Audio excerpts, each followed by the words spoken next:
Why has Guru referred to the saints, the enlightened ones, as traders? What is the significance of that analogy? We need to think about what trade means. Trade means to exchange something. I give you something and I get something in return. So it's an exchange between one another. So there are very different ways, many different ways that we can look at this analogy of trade. The first thing that saints have had to do is they've had to trade with the Guru. They've had to give everything of themselves away to the Guru. They've had to surrender everything that they had, and they've had to give up every attachment that they had in life. We talk about tan, man, dhan, sab saump gur ko. Your body, your mind, and all your possessions have to be given away to the Guru. So the saints have had to go through this process of giving all of their attachments up, and the exchange with the Guru is that the Guru has given them the wisdom and the clarity of Naam. That's the exchange that they've got in return. Now remember how we heard in one of the previous verses how that divine being that they're now engaging with how that divine being trades. We heard Vadda Data Tilna Tamai, that the divine continuously gives, and the divine is not asking for anything in return. The divine's not waiting there for you to do anything. It's just when you're ready to surrender, the divine gives you this Naam. So we have to give everything up and not hold back. If we're trading with something so grand that doesn't hold back, then we have to up our game. We also have to trade in that way. We have to trade in a way that doesn't say, I'm willing to give you 99%, but let me hold on to this 1%. You have to give 100%, everything up, in order to obtain what the divine has to give you. So Vadda Data Tilna Tamai, grand is the provider that doesn't hold back in any way, with not a seed of desire, Tilna Tamai. And what is it that the saints receive when they've given everything up? What do they get in return? They obtain the divine. They obtain that which they're trading with. They become merged into that divine. So you have to become the divine. That's what you have to know. When you're going into this transaction, you have to know what you're giving up, but you also have to know what is being received in return. You are giving up everything of your own identity so that eventually you don't exist anymore. You become merged back within the ocean. We heard a few verses ago this idea of the rivers that merged back into the ocean. Once they merged in, you couldn't distinguish them anymore. So this is this analogy that Guru's just been telling us about. Now Guruji's using a different analogy of trading, but all the things that we've learned about how to trade have already been covered. So you become like the divine. There's a beautiful line by the saint, the Bhagat, called Kabir. He says, Har jan aisa chahiye jaisa har hi hoye. I want such a servant of the divine who is like the divine, who becomes the divine. This is the qualities of the divine. This is the qualities of the saints. No wonder Guruji is calling these saints amul, priceless. Their qualities are priceless. Har jan aisa chahiye jaisa har hi hoye.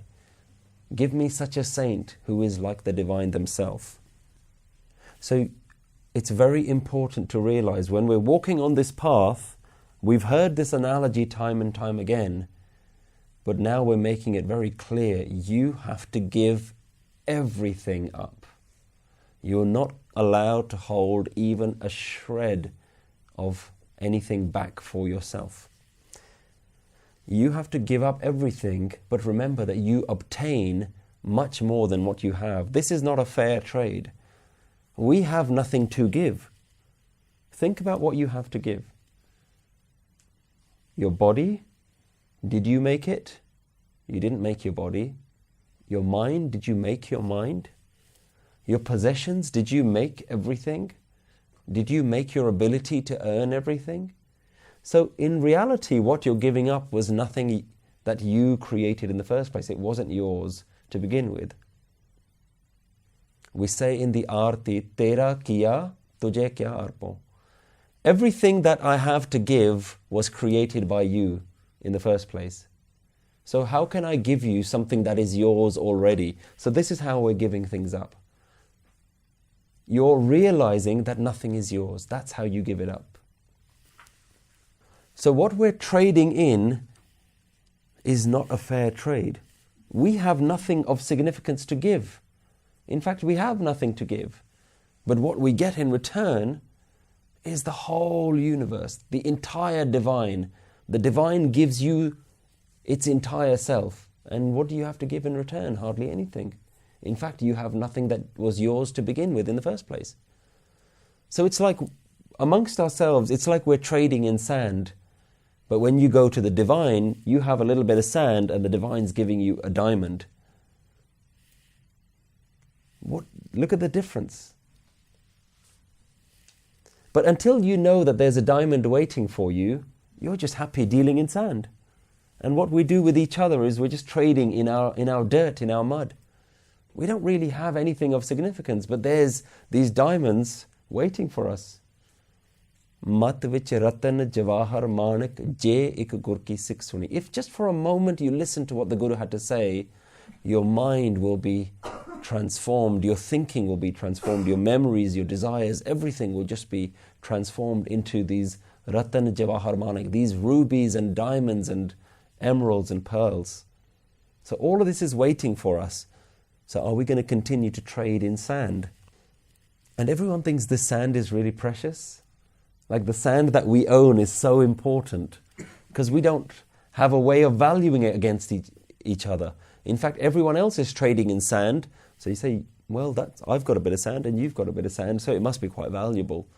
We're not comparing like for like when we look at Naam and Simran and Bhakti and meditation. We're not comparing like for like. This is nothing that we can do in the world that can compare to these diamonds that are waiting for us on the other side.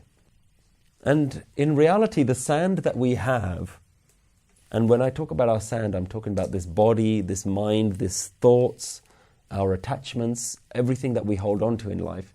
This sand that we have, in reality, hasn't actually brought us a lot of happiness. It's not this material world that has brought us contentment in life. If anything, running after more sand has caused us more dukh, more suffering, more pain. That's what we've been spending our whole lives doing. In fact, we raise our children up in this way. We say, get a nice big house, get a job, get a this, get a that. We don't tell them that this stuff is rubbish. It doesn't actually get you anywhere. It doesn't actually make you any happier. But because we don't know that, because we haven't gone into the diamond shop, we haven't seen what's there, we just go from one shop to another and everything just is sand. So we just think this is the most valuable thing in the world.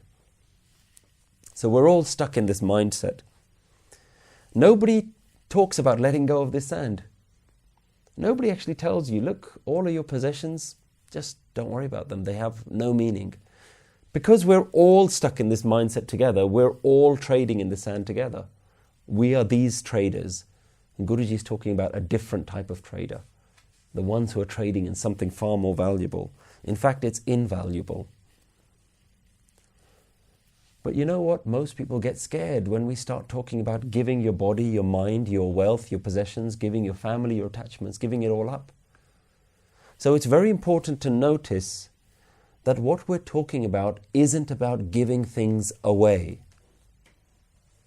You don't have to give anything away. You just have to give up your attachments to them. You can still be with your families. You still live in your house. You still own all your possessions. But you don't have a sense of ownership over them. They're yours, but they're temporary. They're borrowed. Everything is temporary. So what you're doing is not giving away. We're not talking about a path of renunciation. We're not talking about literally walking away from the material world and just becoming some meditator sitting in a mountain somewhere. Guru Nanak rejected that way. He said that isn't valuable to the common man.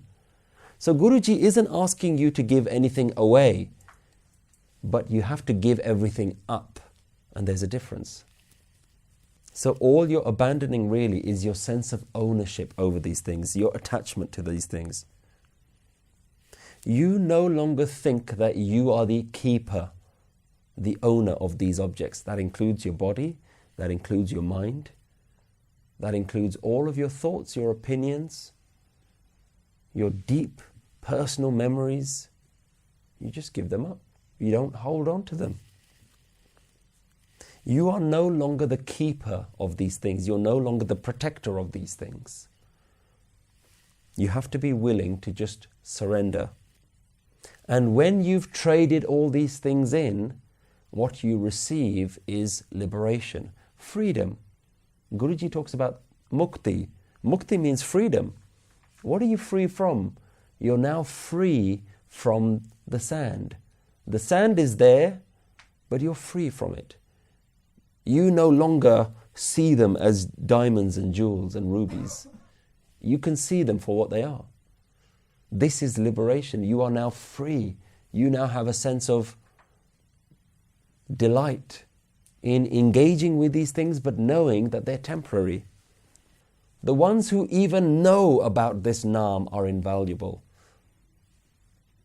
The ones who have heard of Naam, the ones who've even known that there's another way of living, the fact that you have this seed planted within you means that you are far more precious. Your life is now far more valuable than the poor people who've never heard of this. That's real poverty and real richness. The ones who've known the experience, the very mention of Naam, that is priceless.